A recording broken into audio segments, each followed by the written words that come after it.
Were you abusive during that marriage at all? I only once was trying. I could have lost my temper and hit her once. Might have been 73, but that was because before we married, she knew what Jesus Christ meant, that I didn't believe in cheating. A clip that I uploaded to TikTok of Tiny Tim admitting to physically abusing his wife went viral in November, amassing over 250,000 views, 3,000 likes, and 160 comments. This clip only features the second half of Tiny Tim's appearance on the 1994 Morton Downey Jr. reboot show, with the first 10 minutes consisting of a much tamer and uninteresting talk show experience. The comments are full of people disgusted with both Tiny Tim and the host, Morton Downey Jr. The top comment, with over 1,400 likes, says, "The way the host just excuses his behavior." Others say, "If they can eat and pick up a glass, age doesn't matter." What? I said, but you knew you were dealing with a 17-year-old who maybe didn't have the greatest cognitive reasoning in the world. True, but if they know how to eat, if they know how to pick up a glass, they know when they're doing wrong. Age means nothing. I mean, I married the second one, Miss Jan, who I'm married to now, and she's in New York somewhere. I mean, she was 34 when I married her, and the same thing was told. And unfortunately, these things didn't happen. The birth control pill was there. I'm not finding fault. No, I adore you. Well, thank you are an icon of Americana. She was 17, and Tulip, his daughter, now has a kid, and she says they now have traumatic issues because of him. Well, you don't know me, but I know you. I really don't know much about him personally other than what I've read online, what my mom has told me, which has kind of been here and there. Again, he didn't do anything to me personally or me dealing with him, but his actions affected us along the way. He sounds like a real piece of work. Sounds like his child bride's mom was about his age, probably. This is the only existing clip from any episode of the 1994 Morton Downey Jr. reboot show titled Downey. Morton's original show ran from 1987 to 1989, and over 100 episodes are available on YouTube. But the 1994 reboot show is almost entirely lost. There's an IMDb for the series that lists 8 episodes featuring other guests like James Darren, Bono, Batman, and American Gangbangers, Crips and Bloods. Other than this 18-minute portion of the Tiny Tim episode, there aren't any known archives of this reboot show. Please let us know if you can find it. Here's the existing portion of the Tiny Tim episode.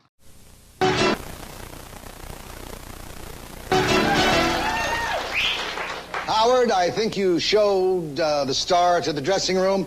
Now would you tell our audience at home who our guest is this evening? Well, Mort, I'd love to. Put that ukulele down. It's Tiny Tim.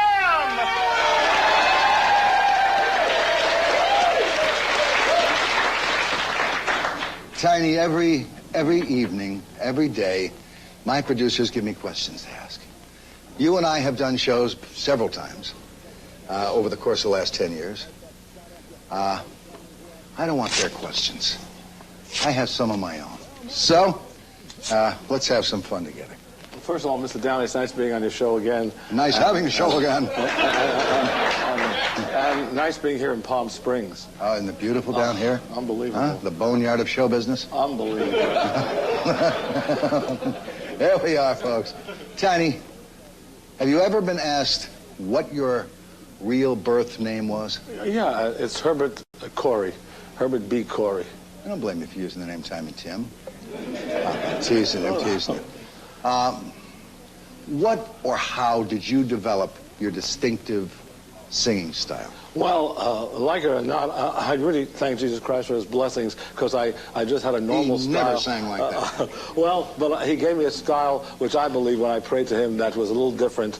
And in this business, originality is the key to success. You're right. Well, you could have gotten by on the hairstyle. Question. What was the very first professional job that you had in show business? As far as I can remember, professional job, when I got paid $10 a night, that was in 1962 in Greenwich Village, a place called the Cafe Bazaar.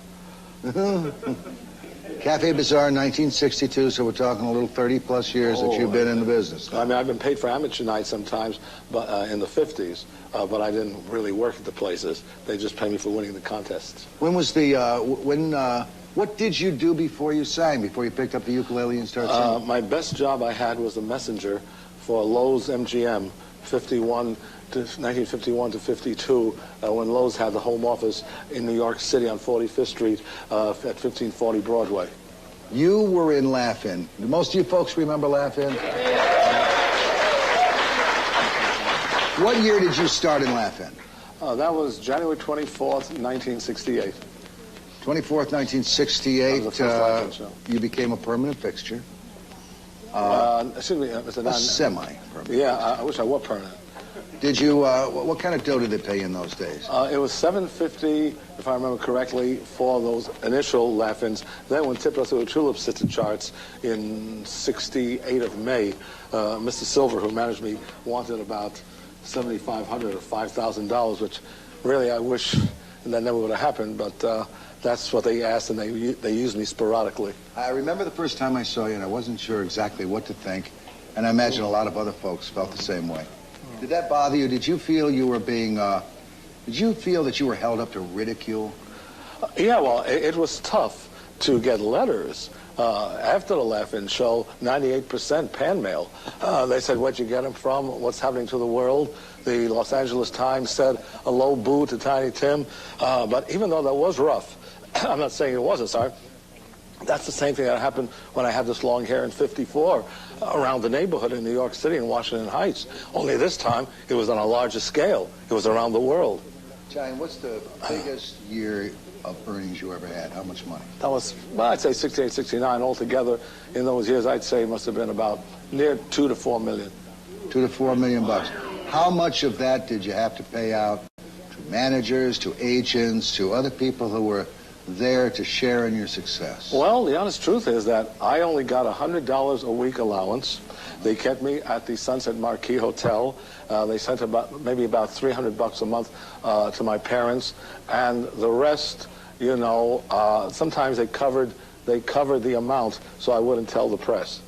And it so happens to be, I saw that Bill Cosby, a lot of people don't mention this, but Bill Cosby and I had the same manager in Los Angeles, and he was also taken. But you know, the 70s were not easy for him, but he made a comeback, you know, as you know, later on. Sure did. Did the Laugh-In situation help you or hinder you? It helped immensely. It did. I don't have no animosity even to these managers, except that, you know, they do the right things. You know, it's unfortunate that everyone cheats and takes advantage of things. But at that time, ironically, they had the power to make one a success. We both knew a fellow, but I guess he's passed on by now, Marty Kahn. Yeah, oh, he died. I didn't know he died. I don't know if he died or not. It certainly as a manager a long time ago he died, but, you know. Oh, I know him, yes. He's still around Detroit or Cleveland, around there. Oh, is he in that area? Was he a good manager for you? He never managed me. Oh, he did manage. All he did was book me here and there. I see. And, you know, but he never did me any harm, but he just booked me 2 or 3 times, and that was it. Your feelings, honestly, your honest feelings about most of the people in show business. Are they people who help each other, or are they people who really help themselves? I'd say most of the time they help themselves. Even when you see, you know, people doing charities for this one and that one, it's really basically for their egos. People who claim to worship Elvis Presley are doing it for their profits. You know, so their name will be, you know, publicized, which is a normal thing. If one really had the, you know, the zeal to do something for Mr. Presley, then they would do it quietly or not take no money for it. When we come back, would you do me a favor and sing a song, huh? I'd love to. All right, how about that? Is that okay? We'll be back in just a minute. Stay with us. We'll be back. Downey with Morton Downey Jr. will be back in just a moment.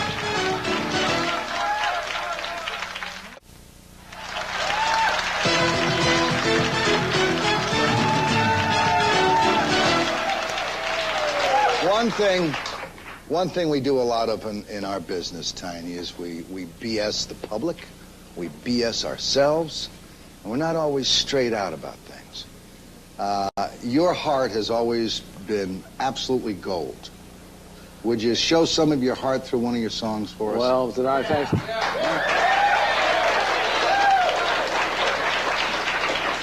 Well, I tell you, thanks. I hope I live up to that. Praise the Lord for his blessing.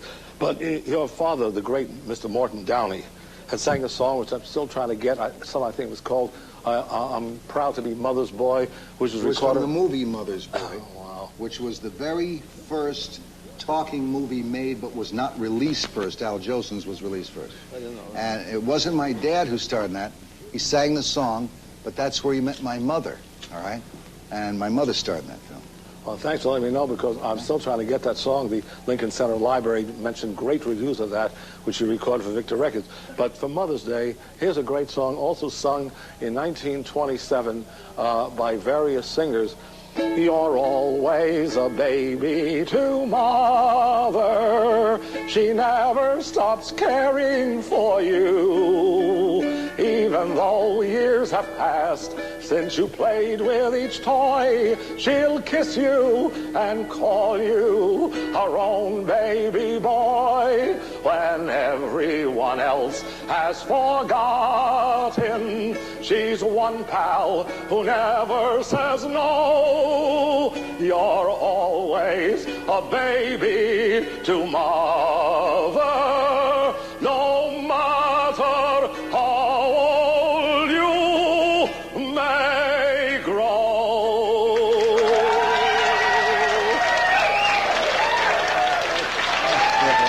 You know, what a lot of you don't understand, is Tiny Tim is probably one of the greatest curators of music from the late 1890s straight up through today. And a lot of people admire your singing. We have a member of our staff, Rob Chickering. Rob, would you come here for just a second, please? Rob Chickering is a great admirer of yours, and he tries to imitate you. All right? Now, would you play Tiptoe Through the Tulips and let Rob sing? Yes, and let Rob sing this. Go ahead, Rob. Sing it the way. Tiptoe through the tulips. That's all I know, Mort. I'm sorry. And his hand is on my back, shaking like a vibrator. All right, we did it to you. He's a great guy. But this is a man who I would say is the curator of modern music that your parents, your grandparents, and even some of us remember. Let's get serious here for a second. I think you really got taken over the coals and shafted many years ago when you were talked into getting married to a young lady by the name of Miss Vicky on the Johnny Carson show. And that did a tremendous amount for your career in the sense that Johnny loves you. And in the sense that people remembered that. That was the most viewed late-night show in the history of television. How did that happen? How did you let it happen? Well, first of all, Mr. Carson asked on September 17th or 18th, 1969. It was a cold out of the blue question. Yeah, he asked. In fact, one of my fans, Mr. Giannopoulos, has it on tape, on cassette tape, where he asked us on September 18th or 17th in New York, where he did a show, where we're going to get married. And I said, well, I'm going to marry her in Haddonfield, New Jersey, around Christmas time. And he thought for a minute, and he said, well, would you like to do it on our show? He said, we'll pay the bill, we'll take care of her wedding gown. I said, gee, to myself, I said, gee, I'd look great in front of her mother. And she was only 17, and I said, sure, I'd love to do it. How old were you at the time? Well, I was near 40. But near 40, does it mean you weren't too far from 52? No, I was near 40. 1968 that happened? 69, December 17th. So you've been 45. Well, no, I was Come on, we got a level. I was really near 40. Yeah, you were near 40. Yeah. Okay.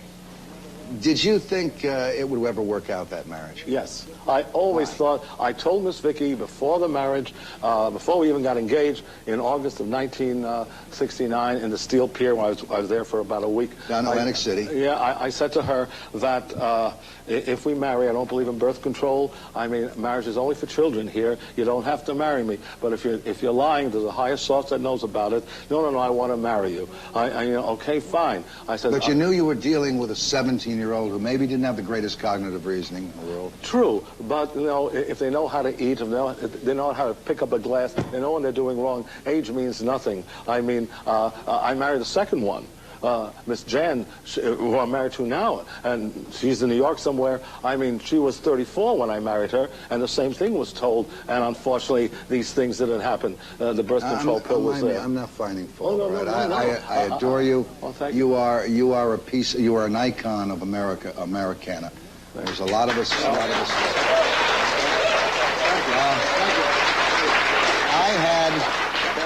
I was sitting in a restaurant just a few months ago, and a lady walked up to me and she said, Mort, I always watched your show, and I listened to your radio show, and I listened to you with Tiny Tim on.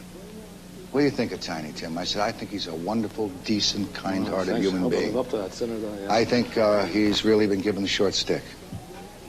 She said, well, my name is Victoria something, and she explained her name. And it wasn't until about 5 minutes in the conversation I realized she was Miss Vicky. And she had sought me out. And she talked to me about your daughter, Tulip, and about her, and about the fact that you weren't there for Tulip, to help Tulip be raised. You weren't there financially.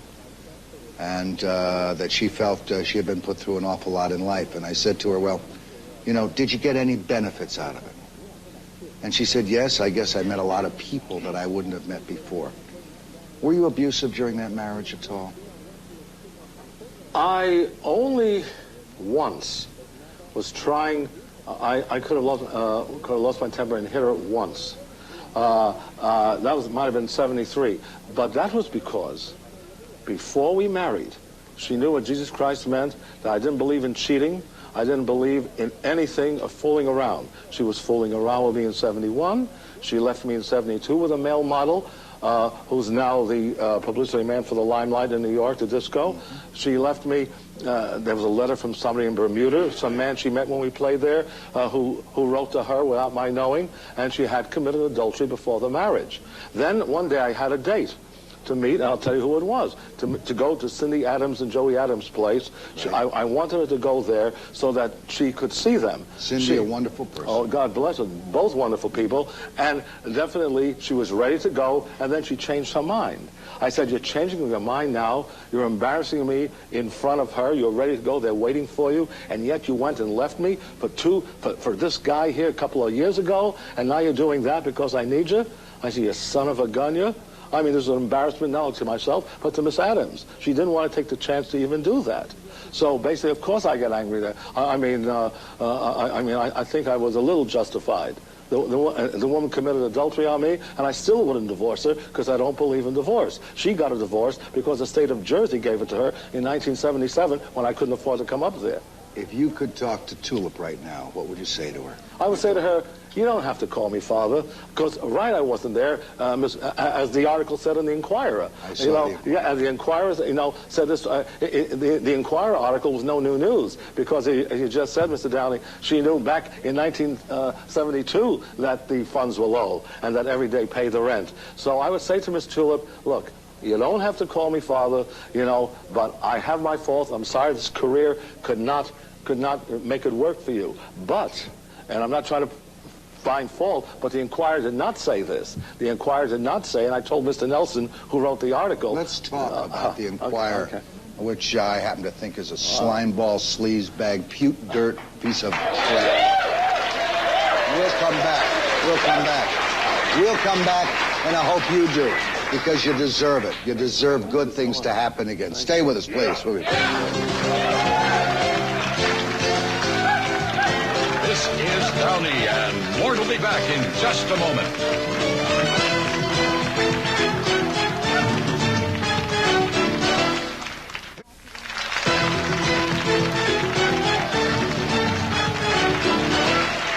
All right.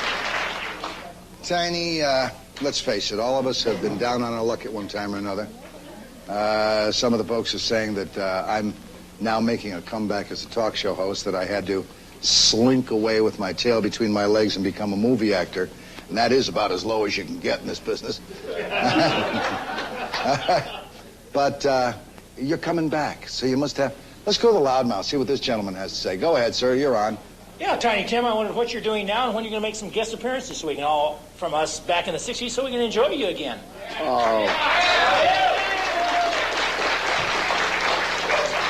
I'll tell you what, right now, I'm very happy to be managed, I may say, by Mr. Dixon, Mr. Lister, Mr. Plim, and Mr. Labonis in Ohio. In Iowa. Sounds like you got 60% of yourself given away there. No, these men are the most honest men I've met in this whole business in the longest time. And basically, so they've got a lot of work coming. I have to go to the Holiday Island, the Islamorada, work there a few days for Mother's Day. And then there's projects in the works, so I got no complaints. Somehow you've survived. You've survived. You've made millions of dollars. Like all of us, you've made mistakes. And like all of us, you're going to make more. All right? You're going to make more of them. How have you kept it going?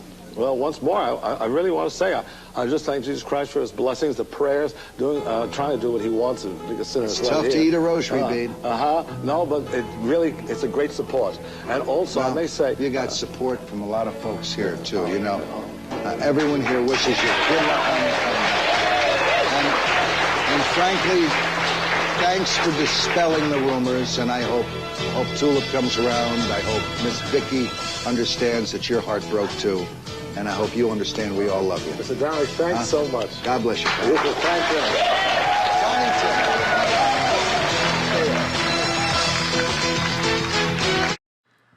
Thank you for watching this video, and please subscribe for more analyses of viral moments and episodes from the Morton Downey Jr. Show. This video is brought to you by funnyspecial.com and the @RadioBam and @BamRadio TikTok accounts.